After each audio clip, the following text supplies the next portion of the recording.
Ya, selanjutnya urutan pengerjaan beton ya.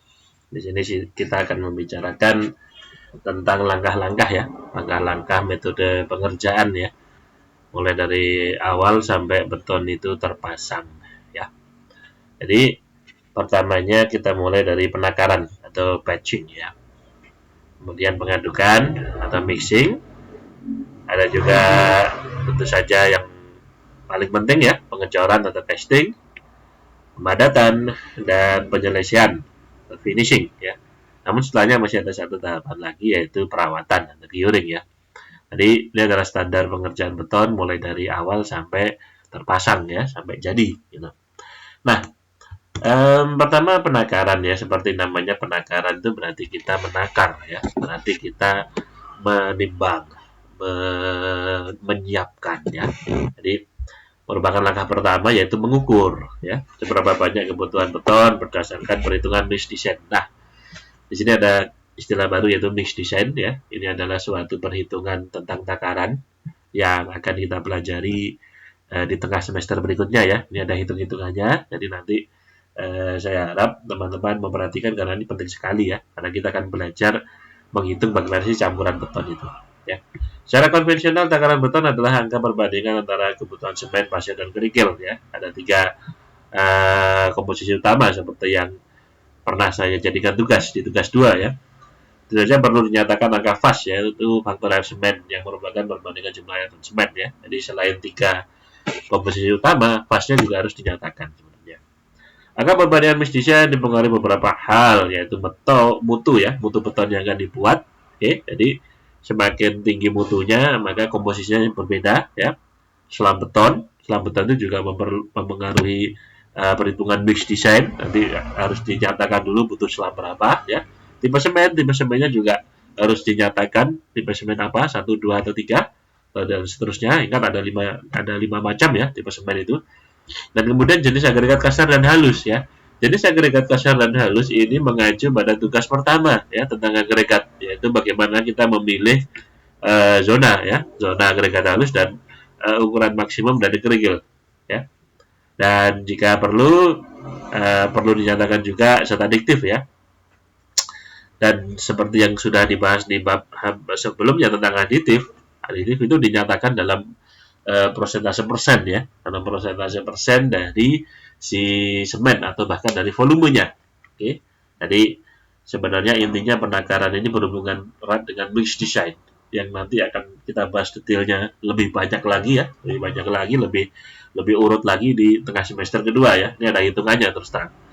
Nah, kemudian pengadukan ya.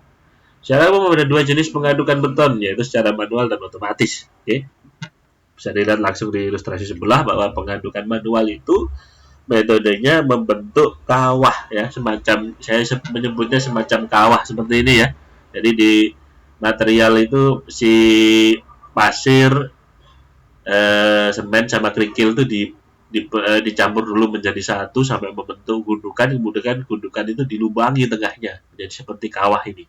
Nah, disinilah kemudian dituangin air ya. Jadi campurannya itu seperti ini. Ini saya rasa teman-teman pernah melihatnya kalau berada di dekatnya Pak Tukang yang sedang bekerja ya. Jadi Pak Tukang itu kalau volume kerjaannya sedikit ya, itu biasanya pakai cara manual seperti ini saja ya.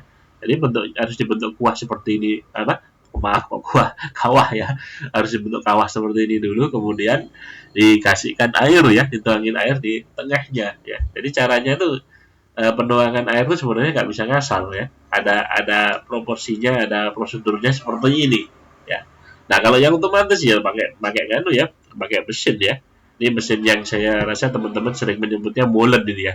Nah, sebenarnya kita nyebutnya concrete mixer ya. Jangan sebut molen. Molen itu bisa jadi makanan gitu ya. Dan ini yang skala menengah ya. Tapi kalau yang sudah skala besar lagi tentu saja pakai kendaraan mengaduk ini ya. Yang bentuknya kayak truk ini ya. Jadi ya itu tadi ya, penyaluran manual biasanya hanya untuk konstruksi kecil seperti dinding bata, pagar, atau pondasi dangkal. Sedangkan pembangunan bertingkat perlu bantuan mesin ya tentu saja ya, karena itu berhubungan dengan jumlahnya yang akan kita kerjakan ya.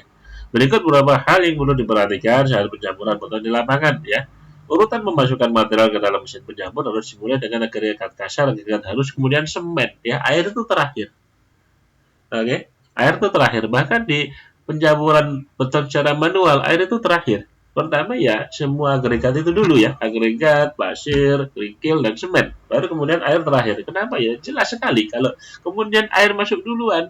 Ya gimana kalau dia kemudian bereaksi dengan semen terlebih dahulu ya, membentuk pasta kemudian keras terlebih dahulu, itu kan merugikan gitu ya.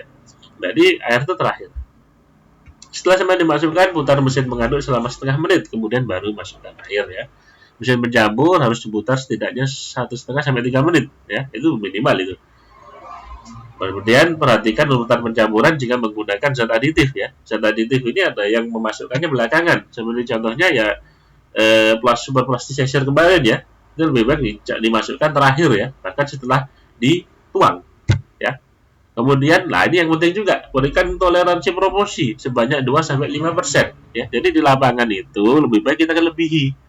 Ketika kemudian kita menghitung ada kebutuhan kerikil misal 10 kilo, ya dilebihi lah ya, 11 kilo, 12 kilo di lapangan. Jadi itu semua untuk supaya kita nggak kekurangan ya. Kelebihan nggak masalah, kalau kekurangan material ya nanti proporsinya bisa berantakan begitu ya. Jadi toleransi itu penting sebenarnya. Nah kemudian pengecoran ya.